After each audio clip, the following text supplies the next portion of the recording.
तो जय श्री राम मेरे प्यारे भक्तजनों। तो पिछली वीडियो में हम लोग सुंदरकांड के 5वें दोहे तक पढ़ लिए थे और उसका अर्थ भी समझ लिए थे।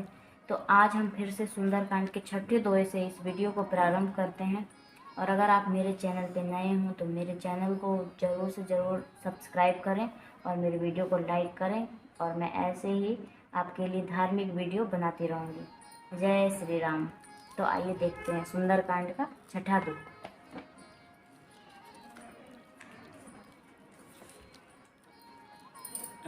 तब हनुमंत कही सब राम कथा निज नाम, सुनत जुगल तन पुलक मन मगन सुमिरि गुण ग्राम। जय श्री राम। सुनहु पवन सुत रहनी हमारी, जिमि दसनी नन्ही मोह जिभ बिचारी। तात कबहु मोहि जानी अनाथा, करिहु कृपा भानुकुल नाथा। तामस तनु कुछ साधन नाही, प्रीति न पद सरोज मन माही। अब मोहि भा भरोस हनुमंता, बिनु घरि कृपा मिलहि नहीं संता। जौ रघुबीर अनुग्रह कीन्हा, तो तुम मोहि दरसु हठ दीन्हा। सुनहु विभीषण प्रभु कै रीति, करहि सदा सेवक पर प्रीति। कहूँ कवन मैं परम कुलीना, कपि चंचल सब ही विधिहीना। प्रात ले जो नाम हमारा, तेहि दिन तहि न मिलै आहारा। असमय अधम सखा सुनु मोहु पर रघुबीर, किन्हि कृपा सुमिरि गुण भरे बिलोचन नीर। जय श्री राम। जानत हूँ अस स्वामी विसारी, फिरहि ते काहे ना होहि दुखारी। एहि विधि कहत राम गुण ग्रामा, पावानी वाच्य विश्रामा। पुनि सब कथा विभीषण कही, जेहि विधि जनक सुता तह रही।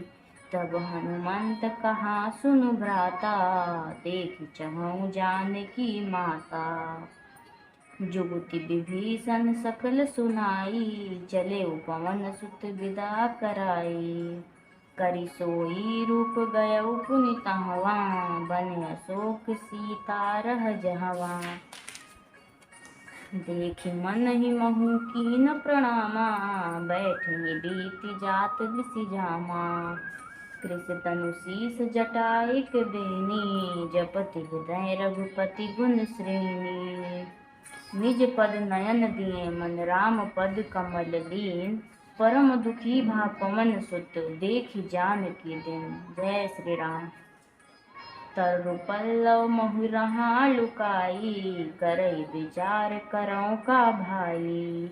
तेहि अवसर रावण तह आवा, संग नारी बहु किए बनावा।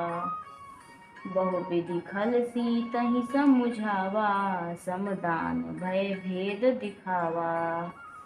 कह रावण सुन सुमुखि सयानी, मंदोदरी आदि सब रानी। तब अनुचरि करौ पन मोरा, एक बार बिलोक मोरा। तृण धरि ओट कहति भय देहि, सुमिरि अवधपति परम सनेहि। सुनु दस मुख खदोत प्रकाशा, कबहु कीन लिनि करई बिकासा। असमन समुझ कहति जानकी, खल सुधि नहीं रघुबीर बानकी। सठ सुने हरि आनेहि मोहि, अधम निर्लज लाज नहीं तेहि। जय श्री राम। तो आइए अब इसका अर्थ देखते हैं। तब हनुमान जी ने श्री रामचंद्र जी की सारी कथा कहकर अपना नाम बताया। सुनते ही दोनों के शरीर पुलकित हो गए और श्री राम जी के गुण समूहों का स्मरण करके दोनों के मन अर्थात प्रेम और आनंद में मग्न हो गए।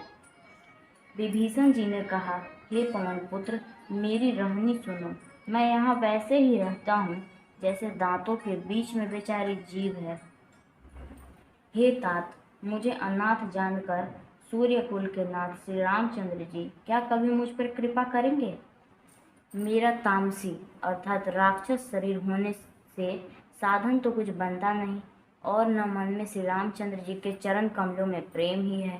परंतु हे हनुमान, अब मुझे विश्वास हो गया है कि श्री राम जी की मुझ पर कृपा है, क्योंकि हरि की कृपा बिन संत नहीं मिलते। जब रघुवीर ने कृपा की है तभी तो आपने मुझे हट करके अर्थात अपनी ओर से दर्शन दिए हैं। हनुमान जी ने कहा, हे विभीषण जी, सुनिए, प्रभु की यह रीति है कि वे सेवक पर सदा ही प्रेम किया करते हैं। भला कहिए, मैं ही कौन बड़ा कुलीन हूँ, जाति का चंचल वानर हूँ और सब प्रकार से नीच हूँ। प्रातःकाल जो हम लोगों हनुमान जी कह रहे हैं कि प्रातःकाल जो हम लोगों का नाम ले लें तो उस दिन उसे भोजन न मिले। हे सखा, सुनिए, मैं ऐसा अधम हूँ। श्री रामचंद्र जी ने तो मुझ पर भी कृपा ही की है। भगवान के गुणों का स्मरण करके हनुमान जी के दोनों नेत्रों में प्रेम अश्रुओं का जल भर आया। जो जानते हुए भी ऐसा स्वामी अर्थात श्री रघुनाथ जी को भुलाकर विषयों के पीछे भटकते फिरते हैं, वो दुखी क्यों न हो। इस प्रकार श्री राम जी के गुणों समूहों को कहते हुए उन्होंने अनिवर्चनीय अर्थात परम शांति प्राप्त की। फिर विभीषण जी श्री जानकी जी जिस प्रकार वहाँ लंका में रहती थी वह सब कथा कही। तब हनुमान जी ने कहा, हे भाई सुनो, मैं जानकी माता को देखना चाहता हूँ। विभीषण जी ने माता के दर्शन की सब युक्तियाँ अर्थात उपाय कह सुनाई। तब हनुमान जी विदा लेकर चले। फिर वही अर्थात पहले का मशक सरीखा रूप धरकर वहाँ गए जहाँ अशोक वन में अर्थात वन के भाग में सीता जी रहती थी। सीता जी को देखकर हनुमान जी ने उन्हें मन ही मन में प्रणाम किया। उन्हें बैठे ही बैठे रात्रि के चारों पहर बीत जाते हैं। शरीर दुबला हो गया है, सिर पर जटाओं की एक वेणी अर्थात लट है। हृदय में श्री रघुनाथ जी के गुण समूहों का जाप अर्थात स्मरण करती रहती हैं। श्री जानकी जी नेत्रों को अपने चरणों में लगाए हुए हैं, नीचे की ओर देख रही हैं और मन श्री राम जी के चरण कमलों में लीन है। जानकी जी को दीन अर्थात दुखी देखकर पवन पुत्र हनुमान जी बहुत ही दुखी हुए। हनुमान जी वृक्ष के पत्तों में छिप रहे और विचार करने लगे कि हे भाई, क्या करूं, इनका दुख मैं कैसे दूर करूं। उसी समय बहुत सी स्त्रियों के साथ लिए सज धज कर रावण वहां आया। उस दुष्ट ने सीता जी को बहुत प्रकार से समझाया, साम दान भय और भेद दिखलाया। रावण ने कहा, हे सुमुखी, हे सयानी, सुनो, मंदोदरी आदि सब रानियों को मैं तुम्हारी दासी बना दूंगा, यह मेरा प्रण है। तुम एक बार मेरी ओर देखो तो सही। अपने परम स्नेही कौशला जी श्री रामचंद्र जी का स्मरण करके जानकी जी तिनके की अर्थात पर्दा करके कहने लगी, हे दशमुख, सुन, जुगनू के प्रकाश से कभी कमलिनी खिल सकती है। जानकी जी फिर कहती हैं, तू अपने लिए भी ऐसे ही मन में समझ ले।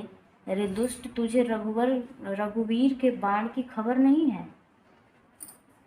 पापी, तू मुझे सूने में हर लाया है। अधम निर्लज, तुझे लज्जा नहीं आती। तो मेरे प्यारे भक्तजन, आज इस वीडियो में हम यहीं तक रहने देते हैं। कल इस दोहे से हम फिर से इस वीडियो को स्टार्ट करेंगे। आप मेरी वीडियो पे ऐसे ही बने रहिए और मेरे चैनल को ज़रूर से ज़रूर सब्सक्राइब करिए। मैं ऐसे ही वीडियो बनाऊंगी भक्ति। और आज की वीडियो की यहीं पे समाप्ति करते हैं। बोलिए जय श्री राम, जय हनुमान।